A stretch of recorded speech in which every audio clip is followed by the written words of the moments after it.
Sir जैसे कि एक सीवियर ब्रेकडाउन होता है किसी का भी, तो उस टाइम बहुत नेगेटिव थॉट्स आते हैं, बिल्कुल भी हम उनको पॉजिटिव नहीं कर पाते हैं।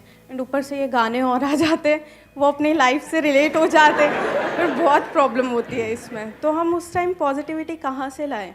तो मोर्चा निकालें बाहर सड़कों पे कि गाने वाने बंद करो। सर ऐसा करना पड़ेगा। ये प्रॉब्लम कितनों ने फेस करी है लाइफ में आप में से? कितनों ने आज तक फेस ही नहीं करी है? उनको पता ही नहीं है इमोशनल ब्रेकडाउन क्या होता है। सब बढ़िया चल रहा है। जिनका बढ़िया चलता है उन्हीं का बेकार होता है। जितना बढ़िया चलता है उतना ही बेकार होता है, याद रखना। इसी को इमोशनल ब्रेकडाउन बोलते हैं। जिनका घटिया ही चल रहा था और ब्रेकअप हो गया तो उसको थोड़ी ना कोई फर्क पड़ेगा, वो तो कहेगा अच्छा है। सो अब ये जो इमोशनल ब्रेकडाउन हो जाता है हमारा, मतलब इमोशनली हम पूरी तरह से अंदर से टूट जाते हैं, खत्म हो जाते हैं, उसका क्या सोल्यूशन है? तो डिपेंड करेगा किस फेज में हुआ है लाइफ में। देखो, एक है थियोरेटिकली हम कुछ बोल रहे हैं। थियोरेटिकली हम क्या बोल सकते हैं कि ऐसा करना चाहिए, वैसा करना चाहिए, वैसा करना चाहिए, बट वही कहते हैं ना कि जिस पे बीतती है उसी को पता लगता है। हाँ, यस सर, है ना? हाँ, क्योंकि दिमाग काम करना बंद कर देता है उस टाइम पे। उस टाइम पे बातें समझ नहीं आ रही होती है, क्योंकि अंदर तक बंदा पूरी तरह से हिल जाता है, बुरा हाल हो जाता है। बिल्कुल ऐसा है जैसे जिसको हम ब्रेकअप बोलते हैं, वो पता है कैसा है? बिल्कुल ऐसा है जैसे आपका कोई बॉडी का पार्ट है, या मान लो नाखून है, उसको कोई प्लास से पकड़े और पकड़ करके खींच दे, तो फिजिकली कितना दर्द होगा? सोचने में भी दर्द होगा। सोचने में ही दर्द हो रहा है, तो सोचो अगर एक्चुअल में कोई कर दे तो फिजिकली कितना दर्द होगा? बहुत दर्द होगा। ऐसे ही इमोशनली अगर किसी के साथ में आप बहुत ज़्यादा अटैच्ड हो जाते हो और आपका टाइम बहुत अच्छा चल रहा होता है and you feel as if कि भाई अब तो हम कभी अलग हो ही नहीं सकते, और उससे अलग हो जाओ एकदम से, तो उतना ही दर्द होता है। अंदर तक हालत खराब हो जाती है। कुछ भी समझ नहीं आ रहा होता है कि क्या करें। दिमाग काम करना बंद कर देता है क्योंकि वो पेन हमारे ऊपर बहुत ज़्यादा हावी हो जाता है। तो अब ऐसी सिचुएशन में क्या करना चाहिए?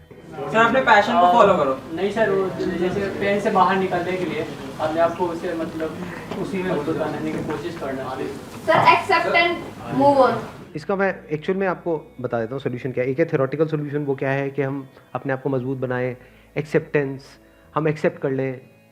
ये सब एक्चुअल में सोल्यूशन नहीं है। एक्चुअल में पता है इसका क्या सोल्यूशन है? जब ऐसा कुछ हो रहा हो, जैसे फॉर एग्जांपल मैं आपको अगर अपना एग्जांपल बताऊं क्या होता है, जैसे फॉर एग्जांपल मेरे दांत में मेरे को कोई ट्रीटमेंट कराना है, तो मैं अपने उसको डेंटिस्ट को बोलता हूं कि जो पेन किलर है वो मत लगाओ, I want to observe the pen.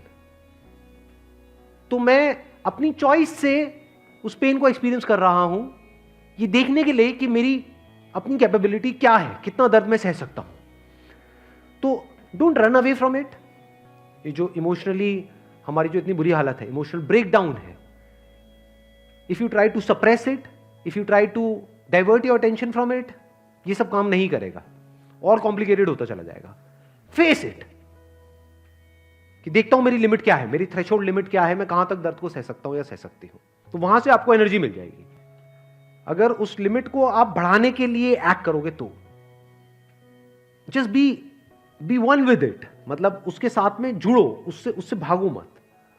मतलब you are feeling bad, just be one with it, मतलब अपने आप को अंदर से बोलो आराम से अकेले में बैठ करके कि देखती हूं मेरे को कितना बुरा लग सकता है, I am not afraid, let me see कि मेरी लिमिट क्या है, मैं कहां तक सह सकती हूं। देखती हूं कि मैं मरती हूं या नहीं मरती हूं बिकॉज ऑफ दिस पेन। देखती हूं ये पेन मेरा क्या करता है, देखती हूं क्या थॉट्स आ सकते हैं मेरे माइंड में, किस लेवल क्या। रोको मत थॉट्स को, डोंट से कि नहीं मेरे को उसके बारे में नहीं सोचना है, सोचना है।